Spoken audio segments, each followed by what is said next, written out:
A história do Brasil está intrinsecamente ligada à escravidão. O primeiro europeu a se estabelecer por aqui foi o Bacharel de Cananéia, um marinheiro misterioso, sobre o qual há pouco consenso historiográfico.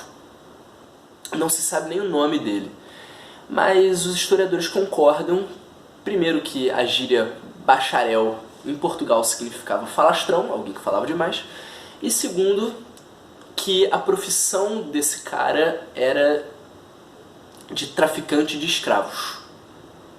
Ele era muito provavelmente ou um náufrago ou um degredado português e terminou se estabelecendo na ilha de Cananéia, como aponta seu título. Ele se aliou com tribos guaranis do sul de São Paulo e começou a capturar outras indígenas de outras nações, como os tupiniquins, inimigos desses guaranis, e também carijóis, um outro ramo dos guaranis que habitava o que hoje é a ilha de Santa Catarina. O bacharel vendia esses índios para navios portugueses e espanhóis e assim, desde os primórdios do processo colonial, já no século XVI, isso 1506, 1508, você já tem a exploração dos nativos e o uso deles como mão de obra escrava, tornando esses indígenas uma das primeiras commodities do Brasil, junto com animais da fauna local, principalmente papagaios. Inclusive o Brasil por muito tempo foi chamado de terra dos papagaios, e claro, o pau-brasil. Posteriormente, com a intensificação da colonização, você tem um aumento da relação do que viria a ser o Brasil com a escravidão. Com as capitanias hereditárias e depois o governo geral, você termina com o estabelecimento dos primeiros engenhos de açúcar e uma demanda cada vez maior por escravos, que agora só os indígenas capturados por gente como Bacharel, os bandeirantes paulistas e João Ramalho, que foi um dos fundadores da cidade de São Paulo, não dava conta. Então os colonizadores recorrem a escravos africanos, fazendo do Brasil o país do mundo que mais importou escravos, sendo aproximadamente 5 milhões de africanos o número estimado trazido para cá, fora os centenas de milhares de indígenas. Bem, você tem o fim da escravidão legal em 1888, com a Lei Áurea, mas não é o fim da escravidão. Essa se reconfigura e surge, por essa época, o que hoje nós chamamos de escravidão contemporânea. Seus alicerces são do século XIX. Eles se fundamentam no século XIX. Nós contamos na construção desse trabalho com o apoio do professor e procurador do Ministério Público daqui do Rio de Janeiro, João Batista Bertier. Ele foi super solícito e ajudou o nosso grupo a entender a escravidão contemporânea a partir de 3 elementos: condições degradantes, escravidão por dívida e trabalho forçado, com a violência. Bem, ele afirmou que você sempre terá esses 4 elementos em qualquer caso de escravidão moderna, mesmo que ocasionalmente alguns se sobressaiam mais do que outros. Ele dá um exemplo de fazendas que usam caderninho para fazer com que os trabalhadores se endividem cada vez mais e não consigam sair desse ciclo de dívidas, afirmando que, além disso, elas podem vir a ter uma ameaça velada de violência, às vezes um 38 numa gaveta que pode ser usado em caso de confusão ou de tentativas de fuga, às vezes mesmo a presença menos velada, como capatazes armados, ou um caso que ele contou, para ele foi emblemático, de um jagunço que decepou a cabeça de um cachorro com uma faca. Ele afirmou que esse sujeito provavelmente fez isso porque, justamente por ser mais difícil matar com uma faca, e seria mais fácil fazer isso com um revólver, por isso ele escolheu a faca, para provar a própria hombridade, provar que é um cabra macho. Bom, fora isso, a condição degradante sempre vai ser presente, né? Evidentemente, o estabelecimento, os dormitórios utilizados pelos trabalhadores não são hotéis 5 estrelas, a comida e a água costumam não ser de boa qualidade, às vezes o banheiro costuma ser insalubre e muitas vezes nem existe, e eles também não costumam ter lugar para tomar banho, tendo que recorrer a rios ou mesmo não tomando banho. Bem, nós vamos usar 2 casos emblemáticos como exemplo, e é perceptível a presença desses 3 elementos nesses 2 casos. E os casos são muito emblemáticos por serem a primeira presença do Brasil na Corte Interamericana de Direitos Humanos. A primeira denúncia, no caso, e a primeira condenação. Bom, o primeiro desses casos é o caso José Pereira. Aconteceu no sul do Pará, na zona de Xinguara. E tudo começa quando, em 88, Zé Pereira e seu companheiro Paraná tentam fugir da fazenda Espírito Santo, um nome irônico. Os dois fogem pelo mato e acabam capturados por jagunços, pois não conheciam a região, os dois eram de outros estados. Zé Pereira sofre uma tentativa de assassinato, enquanto Paraná de fato é assassinado pelos jagunços. E, bom, eles fazem Zé Pereira ficar de joelhos e tentam executá-lo com um tiro na cabeça. O tiro atravessa o crânio do jovem de 17 anos e sai pelo seu olho, cegando-o. Ele se finge de morto, apavorado, e é embrulhado junto com Paraná em uma lona. Os 2 corpos são despachados numa rodovia e Zé Pereira é socorrido por um motorista. Ele é levado para Belém, onde é atendido em um hospital e sobrevive.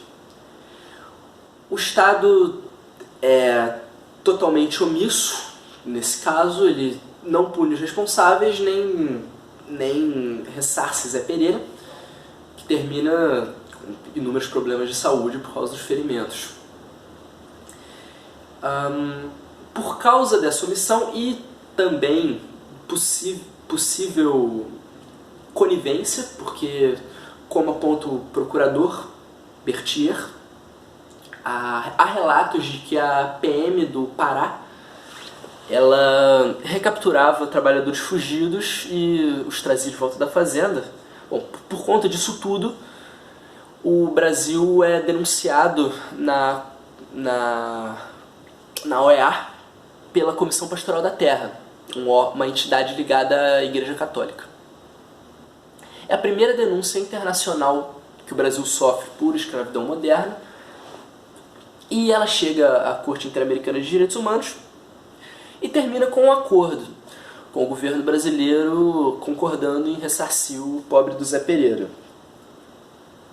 Bem, mais ou menos na mesma época, o outro caso ele também ocorre, o caso da fazenda Brasil Verde, e é contemporâneo ao caso José Pereira, e ele começa com uma série de denúncias contra a fazenda Brasil Verde por trabalho escravo e também pelo desaparecimento de 2 jovens que supostamente teriam tentado fugir do lugar.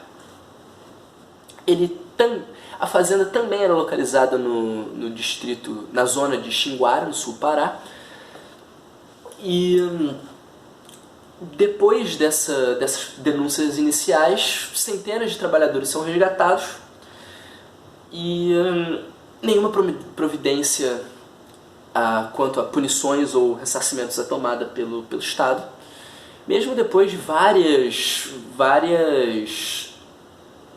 vistorias por fiscais do Poder Executivo e pelo Ministério Público na Fazenda.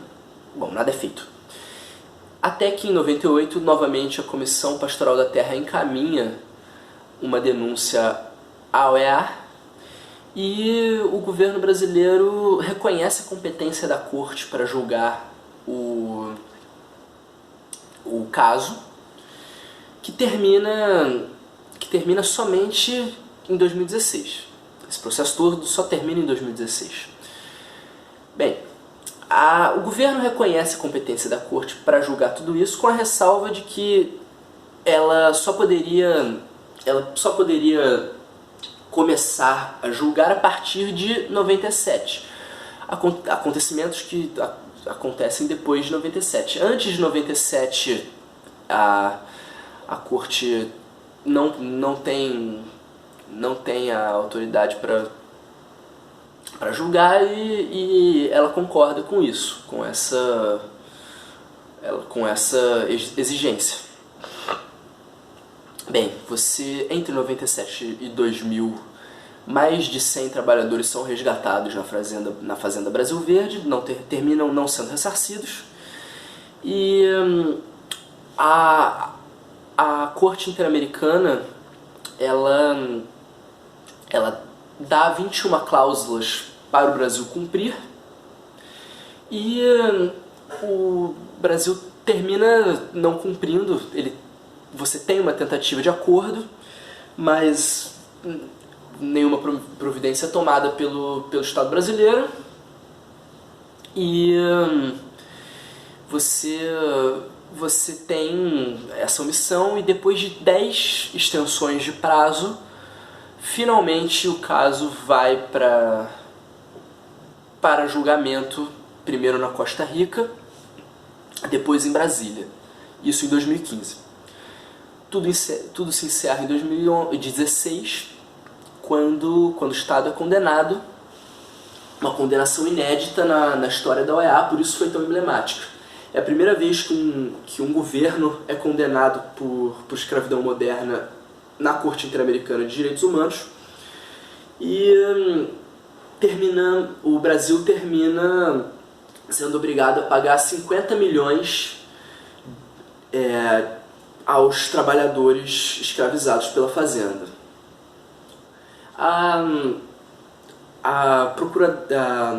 Advocacia Geral da União poderia ter feito com que a Fazenda Brasil Verde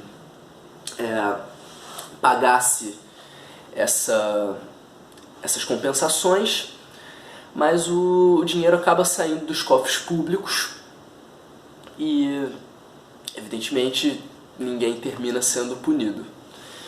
Os dois casos são inéditos e por isso foram muito importantes à época. Primeira condenação da história da organização por escravidão moderna e a primeira denúncia.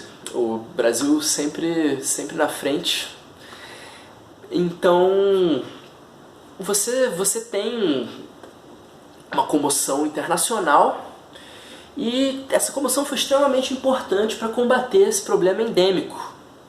E gera uma consciência do problema, desse fenômeno tão recorrente na sociedade brasileira, que você tem um avanço muito grande no combate à escravidão moderna. E, por exemplo, em 97 ocorre que uma emenda é aprovada e ela modifica o artigo 243 da Constituição, e agora fazendeiros condenados pelo uso de trabalho escravo eles têm suas terras submetidas à reforma agrária. E a mesma coisa acontece com fazendeiros que plantam plantas psicotrópicas, cultivam plantas psicotrópicas, E essa medida foi um marco importante ao combate da escravidão contemporânea aqui no Brasil. Fora a conscientização da sociedade que esses dois casos trouxeram. E isso é muito importante porque o Brasil tem, desde os primórdios de sua história, um problema com a escravidão. E esse problema não foi superado. De fato, melhorou muito. Nós avançamos muito ao combate da escravidão moderna, mas ainda não a vencemos. E, inclusive, recentemente você tem um aumento de casos e de condenações.